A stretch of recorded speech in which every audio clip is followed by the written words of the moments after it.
కర్ణాటకలో జరిగినటువంటి సర్నిర్వహణలో లోపాలనేని అందుకే 43 లక్షలకు పైగా ఓటర్లను తొలగించారని అదొక అశాస్త్రీయమైన దురుద్దేశంతో కూడిన ప్రక్రియ అని నటుడు ప్రకాష్ రాజ్ ఆరోపించారు. బెంగళూరులో మంగళవారం ఆయన మీడియాతో మాట్లాడారు. సెప్టెంబర్ 1 ఎన్నికల సంఘానికి వ్యతిరేకంగా చలో ఎలక్షన్ కమిషన్ పోరాటం ఏర్పాటు చేసిందని చెప్పారు. ఈ పోరాటం కేంద్ర ఎన్నికల సంఘానికి వ్యతిరేకంగా చేస్తున్నామని స్పష్టం చేశారు. ఈ ఆందోళనలో రాష్ట్రంలోని అన్ని జిల్లాల నుంచి బాధితులు, ఓట్లు కోల్పోయిన వాళ్ళు పాల్గొనాలని పిలిపించారు. రాష్ట్రంలో 1.07 కోట్ల మంది ఓటర్లో 65 లక్షల మంది చిరునామా మారినట్టు జాబితాలు తెలిపారని, ఇది అనుమానాలు రేకెత్తిస్తోందన్నారు.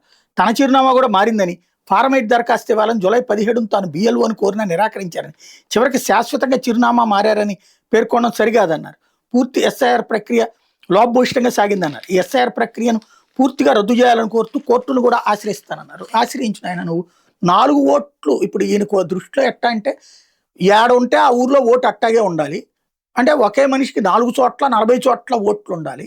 మనిషి చచ్చిపోయినా ఓటు అట్లాగే ఉండాలి. అవన్నీ అట్లుంటే కరెక్ట్ అనమాట. ఒక నెగిటివిటీ క్రియేట్ చేసుకోవడానికి జరిగేటటువంటి విచిత్రమైనటువంటి అంశం.